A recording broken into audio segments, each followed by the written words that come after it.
Hello everyone, welcome back to the TJOmega channel for day 1348 of our daily content grind. So, today I want to talk about what Hasbro and Takara are both doing at the same time, because I find their approaches to be very similar, but also very fascinating at the same time, because everyone's got their own idea of what to do right now. So let's rewind a little bit and get to the origin point of this. So, Earthspark, unfortunately, does not succeed. So you can blame a lot of things. If you think the writing was bad or the show was bad, okay, that's fair. I don't agree. For the first season, at least. What I will agree with, and what I think was the problem, was one, Paramount treating it terribly. Not only is Paramount Plus a terrible partner to have for a streaming service, but it also, they kept bumping it around on Nickelodeon's time slots. That's going to kill any show. So it was never really given any real chance. But I also don't think the super cheap looking toy line really helped. Now, to be fair, it is still kicking a little bit. Not only do we have like small little smash changers that are fairly new at stores right now, we had these beauties that everyone but me seems to be able to find, and I'm going nuts because I don't want to pay scalper price for that sound wave. Now, be real, I want the wave. These toys still look good, and I didn't get a chance at the two on the left before now. Point being, this line ended very abruptly, and keep in mind, it's not just Hasbro. Even though Hasbro's the one who ultimately pulled the plug, it's not just them. Takara was also releasing Earthspark toys, meaning we have something to do for both lines. Both sides of the Transformers brand need something to fill the gap, and when you have a sudden cancellation, they have to figure that out very, very quickly. And remember, these run in 3-year cycles, so if we're cutting it off at year 2, that means they're not prepared to enter the next cycle yet. We need a filler line. We need someone to just take up enough time just to get to the next big point we were planning on. And keeping in mind, toy production usually takes about 2 years from inception to toy shelf, meaning, yeah, things have to be thrown together very quickly. And both sides of Transformers had very different ideas how to do that. Here, in the US, we had Transformers Cyberworld, which is only starting to trickle out now. Grimlock is in some people's hands. I'm sure the rest of the toys will follow soon. But over in Japan, they hit on the idea of Transformers Wild King. And the two ideas come from the exact same need, but also have incredibly different results. So let's take a look here, because I want to parse this a little bit. I want to dig into this a little bit. So when Cyberworld was announced, I think the first thing that caught us off guard was how weird some of the characters looked.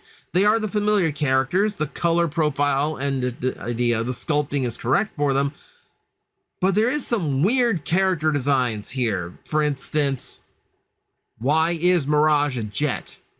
Why is Mirage a jet that's obviously going to be retooled into Starscream in a future wave?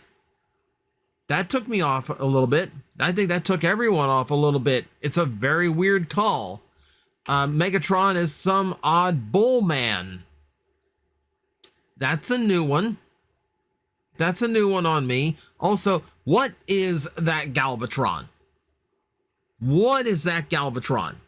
Because that's just a weird look all the way around. I don't get the dragon mode. I don't get the jet wings on the back of the dragon. I don't get the big flamethrower weapon. I don't get why he has a goatee. This is already very, very weird, right? Now, the first thing we see after that, once the initial shock of, wow, that's some weird character choices, we get into kind of the realization that this line is going to be exceptionally cheap. So these Cyber Changers, these are only $10. Let's clear this up. These are $10 toys. So we're not going to go like too harsh on these, right? But it doesn't look good. I will say that it definitely does not look good. Prime and Robot mode is okay. But when you look at the vehicle mode, you start seeing just how quickly and cheaply this toy is produced. And that seems to be Hasbro's MO with just about all of their kid-focused, kid-centric Transformer toy lines. So we've seen this for years. You can trace it all the way back to RID 2015, but I would argue that was a reasonable drop in quality from the more generation style toys that were coming out for Transformers Prime. I would argue that was, an okay drop off for the price point that they were being sold at. But the lines just kind of degrade from there until we get to the point where we're at now. And that has led to some unfortunate things. This Starscream, for instance, was a $15 figure when it first came out. That $15 now gets you this Bumblebee, which is just another of the $10 Cyber Changers, but he has an extra weapon that was thrown in. It's 3 pieces that has a slight transformation element to it, but it is and now it's $15 because it has an extra weapon. I don't think I go with that. Oh, that feels a little bit wrong. Keep in mind, the engineering and the design level on this Bumblebee is equivalent to, what we used to call a Legends class figure. The kind of like small $5 figures they would produce. The ones that were upscaled at the tail end of Transformers Prime and everyone hated it. Well, now it's come to the small size class for Transformers. And this line is also getting filled with the usual tropes that Hasbro does when it comes to their cheaper lines, which is filling it out with previous toys from the past. You know how Transformers 1 was just bloated with pieces that were retooled from old lines? They're doing it with Cyberworld too. This was a movie hound at one point. You can tell by the guns on the missiles on the bicep and the rubbering that would have been his gun belts on his forearms. Yeah, don't look good. Don't really look good.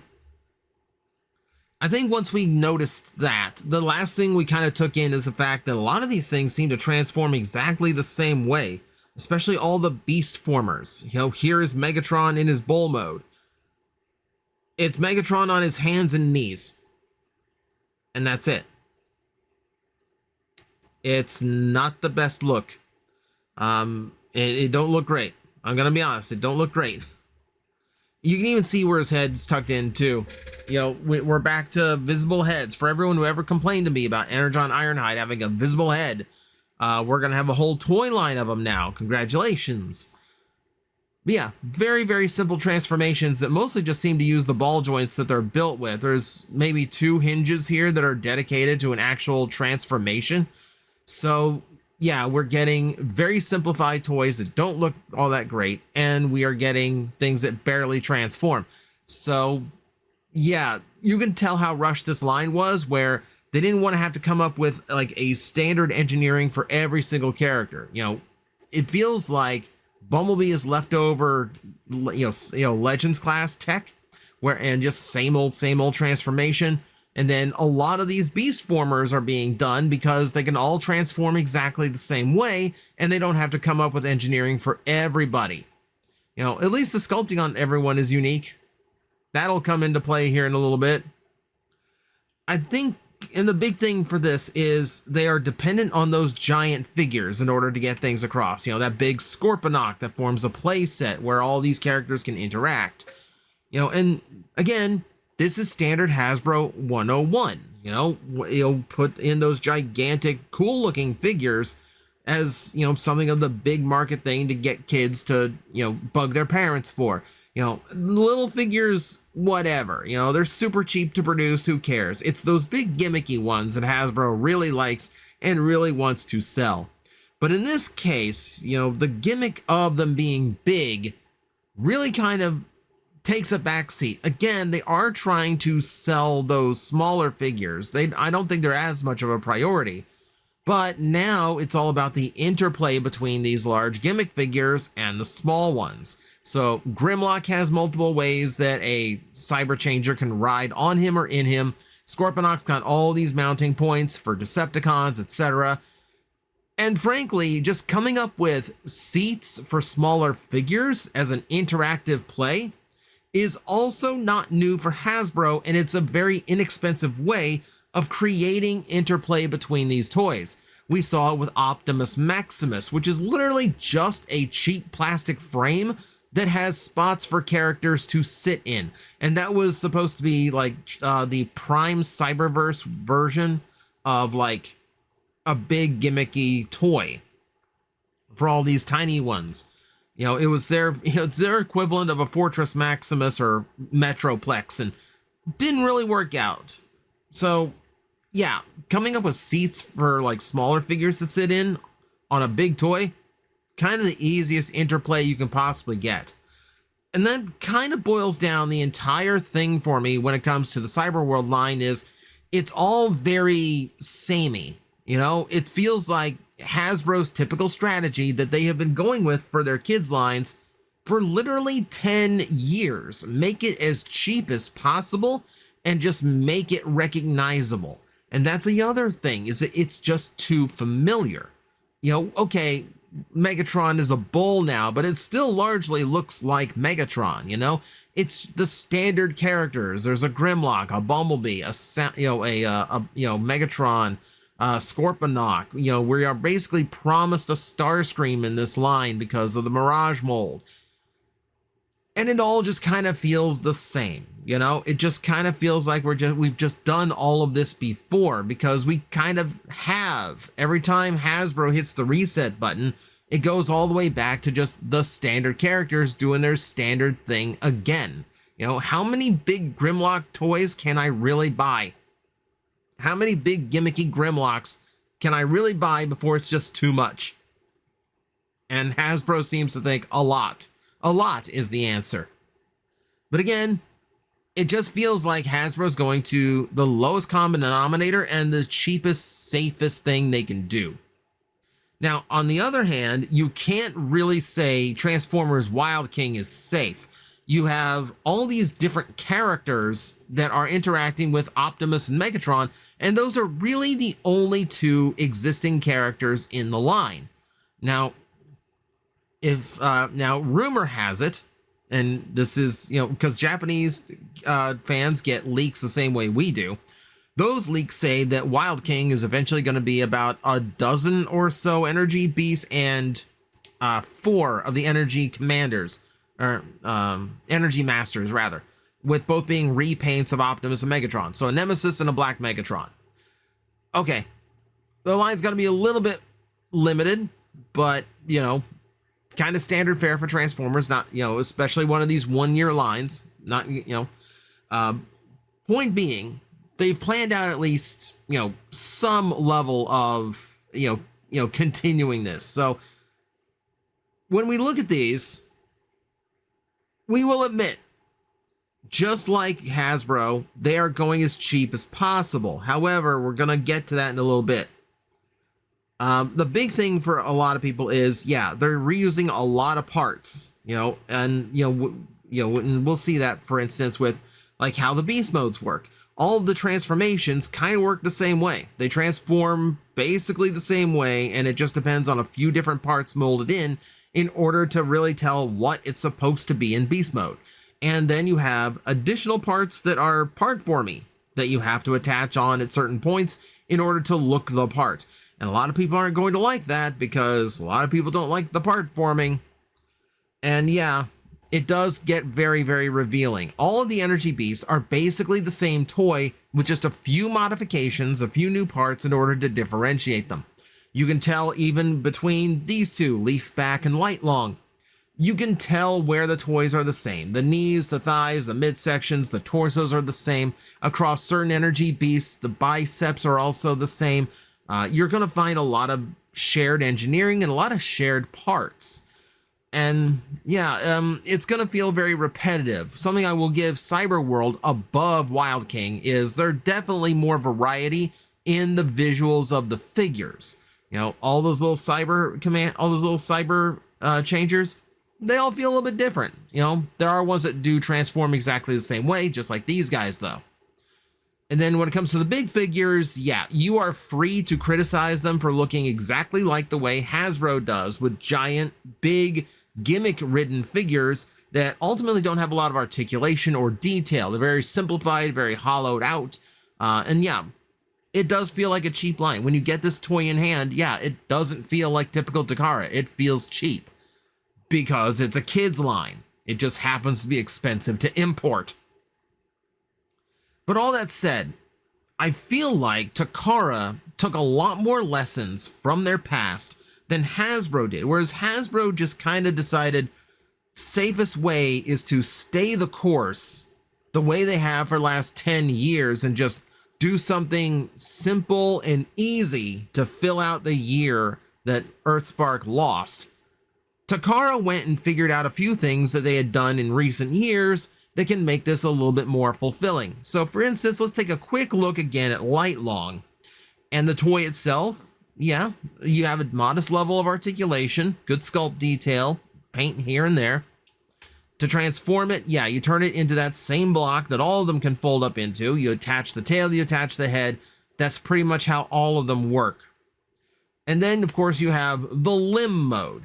So, yeah, it's the same block, a little bit reconfigured from the beast mode, but for the most part, same block. And all of them work the same way. And that starts to feel very similar because it should. It's the same kind of concept behind toy lines like Combiner Wars, where everything is designed to be kind of the same. Obviously, I keep mixing up my names. Obviously, Combiner Wars has a lot of difference between the molds. A lot of them are different characters. Very few of them share parts. Okay, so at least it is more diverse, but the general idea is there. Everyone turns into the arm and leg that are the same size so that everything is compatible with each other. And that's how the toy line gets to work its gimmickry. You know, and that's how we get things like this, where any of the characters can be any of the arms or any leg. You know, now, like I said, it's a cheap line. However, the idea for how to make it cheap and affordable comes from an unexpected place. And that is, ironically, one of the most expensive Transformers. Who remembers the stories that Takara told about Titan-class Scorponok? Because the toy almost didn't come out. By the time they got around to Scorponok in the Titan class, it had gotten so expensive to do toys at that size that there wasn't any way to actually produce this at that size and stay at the current American price point that Hasbro wanted and still make it comparable to the size of Fort Max, because they wanted him to be as big as his rival like he was in the animation instead of, you know, towering over him like he was in the in the toy line. So the solution came when Takara's engineers figured out that a lot of these parts could be reused on both the left and right side of the toy, meaning they only had to produce one mold and just cast it twice over to make up things like the legs, for instance. And that's how they got away with it. By reducing how many molds they needed, they actually got this toy to be the right size. And that's where the brilliance of Wild King starts coming into play. With everyone using the same parts, the toys can feel more solid and more substantial than American and Hasbro produced Transformer gimmick lines and kids lines, because they're all reusing the same molds. They don't have to be, so they can produce them a lot cheaper. They don't have to be hollowed out, completely gutted, trimmed of articulation, whatever, because all the budget they save comes from how many fewer molds they need, which is a stroke of brilliance, in my opinion. You can also work in a little bit more like the fossilizer gimmick, because that is kind of the training ground for these toys. Like, I guess all the Izers, but the fossilizers especially feel this way. And that's what allows all the crazy combination stuff. And the crazy combination stuff goes even farther than that. Since it's a universal system, just like those toys, you do get crazy combination things that you can do. Here is as close as we'll ever get to a G1 Giltar toy. This is literally as close as we're gonna get. You get to make it yourself out of these toys now. And then you can play geneticist and just come up with your own creations and monsters. This isn't even intended, but because the line is a universal combination line, this is the kind of craziness you can do.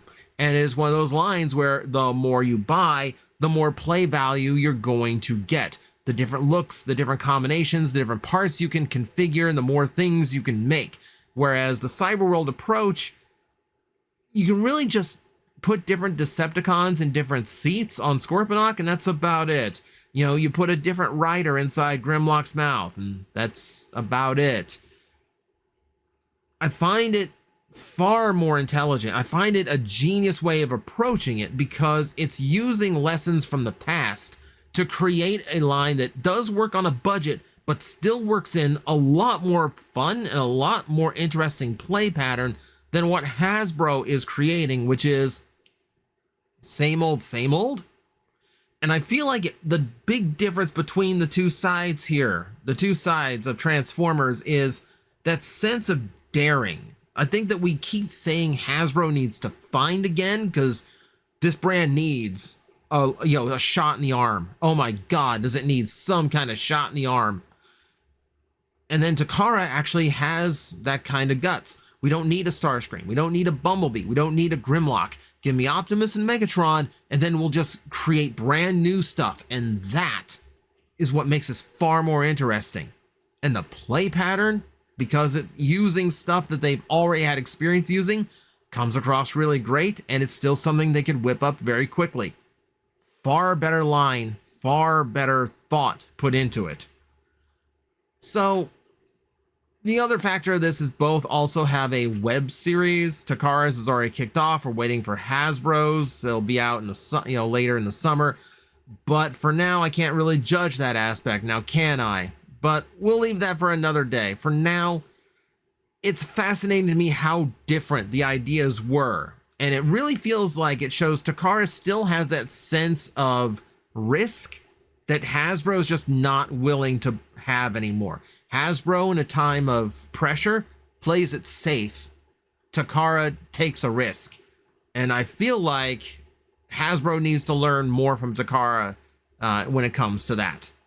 So there you go. Those are my breakdowns of both. I think it's fascinating just how different the ideals behind them are, coming from the exact same point of panic. This point of panic. So we'll be waiting for the rest of Cyber King. Maybe it'll prove me wrong. Or now I'm combining them now.